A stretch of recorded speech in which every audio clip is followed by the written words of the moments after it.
checked out The Lord of Mysteries. Yes! Yes! Yes! Yes! Yes! Yes! Yes! And honestly, this one was crazier than I expected. What'd you think?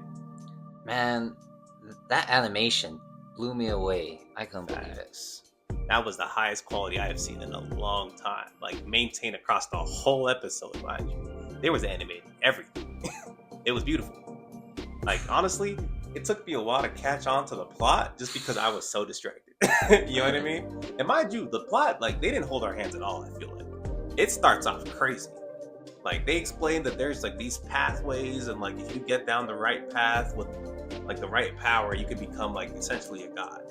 And then immediately drop us into this, like, post-apocalyptic, like, gothic world. And there's, like, this tentacle lady. I don't even know what she was doing. Like, powering up.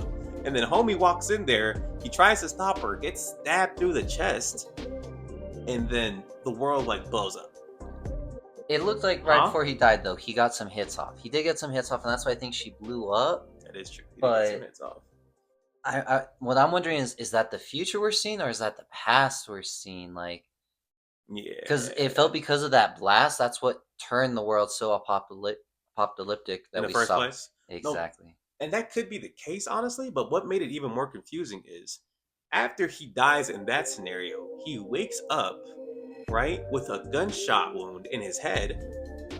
And then he regenerates from the stab in the chest, and I'm just sitting here extra confused. He's like, "Oh, did I transmigrate?" Right, and that's usually like the Chinese way of like saying like he's like an isekai type of protagonist, right? Like usually when someone like dies and then they move to a different world, that's what he means by that. So I have so many questions about the main character, and it seems like he lost maybe a little bit of his memories as far as what's going on, because he just from that point on, he doesn't even talk about it.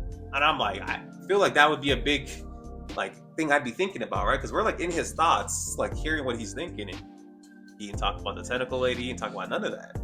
Nah. But he still somehow knows that he isn't where he's supposed to be. Well, he did say he did like a little ritual, because like when he later like goes and does that ritual, he thought it would send him back.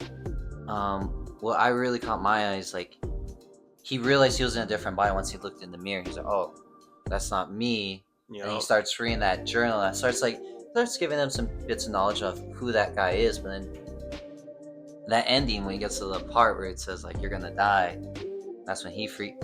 Oh yeah. Like he was having trouble remembering. He's like, "Okay, I'm not who I am. Like, what's going on?" Bro. And honestly, it's already living up to the name, because there are just hella mysteries going on. I'm not even gonna lie. One, apparently the guy who used to have the body, like, sacrificed himself or something of that sort, right, with his homies, because his two friends, like, they got deemed as suicide by the police, and he essentially killed himself, right? And then he's now here as a new person in this body, trying to like make ends meet and like figure out what's going on. And I'm like, his sister should have definitely peeped, like, something's up with my brother.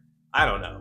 I feel like that was a little crazy. You know what I mean? Like, I feel like he shouldn't have had like the same like perfect mannerisms, but it does seem like he has a little bit of memories also from that guy's mind, but maybe not the full amount. So there's just so much going on, and like I really don't understand exactly what they were doing, because it sounds like it has to do with this notebook.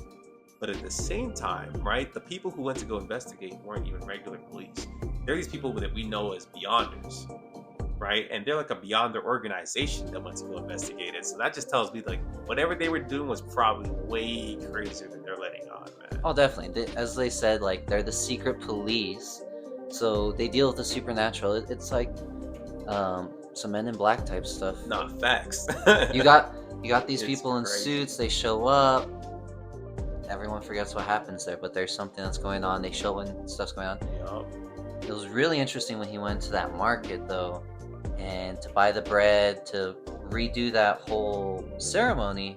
And he's getting followed. For sure. They And already knew. That's where we see one of the first guys, though, from the organization. Exactly. And we saw someone else follow him, which that's why I was curious. I was like, who's the other dude following him?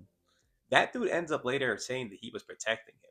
So maybe there's other organizations that are after him for different reasons. Because we do know that whatever notebook that him and his friends stumbled upon and ended up losing, like, is apparently a really big deal. That people that would essentially kill him to get their hands on. So there's definitely a lot going on in the background that he is sadly gonna have to find out because it's gonna be crazy, man. 100%. And he remember when he went to the tent, right? He went to the tent with the future seer, the exactly, tarot reader, the tarot card lady. That was a little weird. I feel like there was something else going on there, like that she had beyond her powers, because she only gets to read him one card, and it's the present card, because he had like 3 cards, one representing his past, present, and future, and he got the Fool. And that's just like, to me, I mean, I don't know about tarot cards. Same. I don't know about tarot cards, but he recognized it off the rip, and he was like, oh, okay, like, yeah, y'all let us know what that means.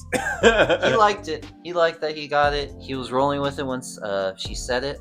But then if you notice, like, that other girl, the real tarot card reader, walks in and is like, yo, are you messing with my stuff? And she's like, sorry, but she did a little bit where she said, my predictions are pretty accurate. Exactly. You know? So they don't just be saying stuff to say stuff. Like, you know that layer comes back. Nah, for sure. Because what we ended up getting was that getting the Fool, he is like in between all paths.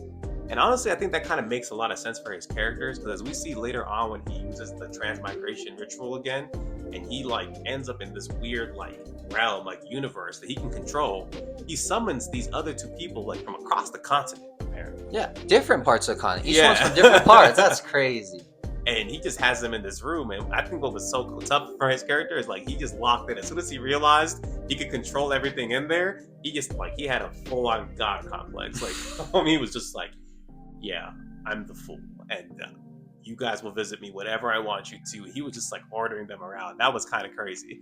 But he has a lot of wits, because he essentially used the other guy that he saw that was being a lot calmer to get information about the world, and made it seem like he just already knew what everybody in the room knew. So that was tough on his part. Nah, he was definitely engaging. Right. He was aura farming hard. Show. But man, it's hard to take you seriously when you be calling yourself the Fool. So just call me the Fool. But hey, it could work out in type mysteries type stuff, because it lets the other guy know too that understands like the Fool. Because then, what was the name he picked? He picked an interesting name as well. I forgot. Yeah, it was an ominous sounding tarot card for sure. Because he picked Justice, and he picked like the Hanged Man or something. Yes. I was like, oh. I want to look more into that. Again, I don't understand these tarot cards, but I feel like this show's definitely gonna touch more onto it, because it relates to pathways. I think so.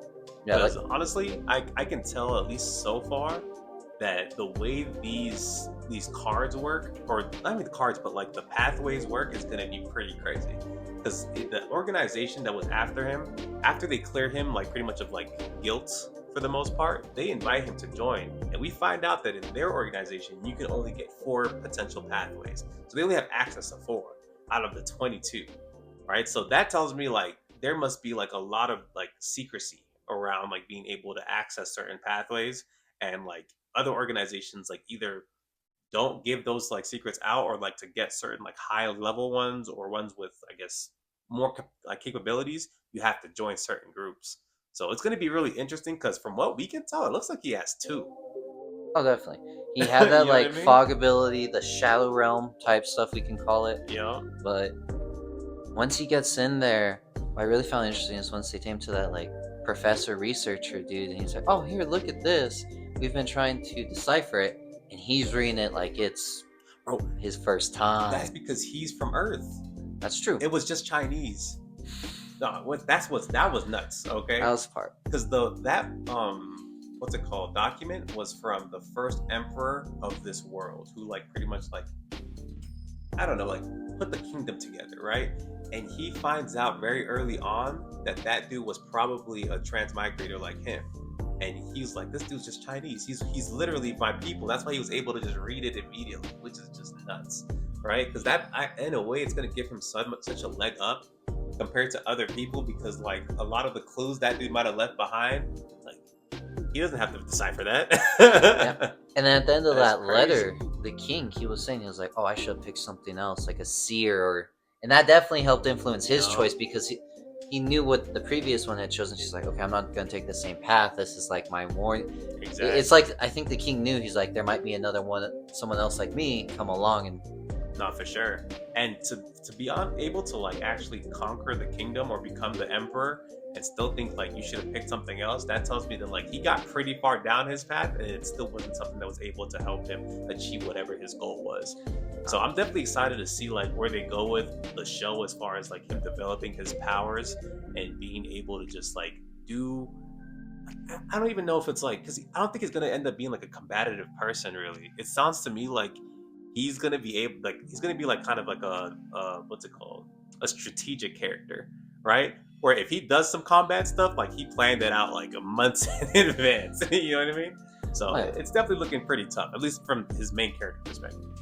The attributes of each of the pathways and with the sequences that they can go about is interesting because the guy had mentioned to me was like some are better for defensive, some are not so offensive. So he warned them. He's like, "Hey, you pick this. You know, Your offensive power in the fight it's not gonna be that high, exactly." and it wasn't. Because his other boy that went with him on his first mission, that boy was cold. I was like, what is going on here? Like, I can't even explain what his powers were. It's almost like he could like create like a domain expansion with like roses and like anything within his range, he was just like able to destroy. They gonna have to explain that with me because that was crazy. You know what I mean? But that dude was definitely aura farming when he used his powers. Oh yeah. It was tough. It was tough as hell. And that the gun and the bullets they got, I wonder if there's anything special on those two, because like that beast that popped up when they go down and start tracking down that little kid. You know, I was I think something's he's got happening. good aim. His homie even like said like nice marksmanship. You know what I mean?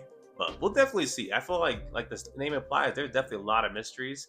The biggest one I'm trying to really see is when they talked about how Beyonders can lose control of themselves, because I feel like that's going to play a very key role in a lot of characters' development. Now I'm like, I don't know if I should get attached to any characters because depending on the situation, like they might have to push themselves to the limits, and it sounds like once you hit that limit, it might be up for you. There's a reason they had a whole grave, and he walks up, says, "Oh, these are all the other." Yeah, So from that lets our you know. organization. Yeah, so that just lets you know, like, we're gonna see some.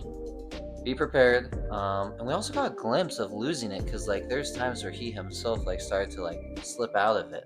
Yeah, but it seems like he because they said like you can, depending on like how you take the potion, you can absorb more or less of it. He seems like he had a very high like compatibility with the Seers class, because And like he's he just was getting started dissociating there. so bad that like he started like people outside were like, "Yo, what's going on?"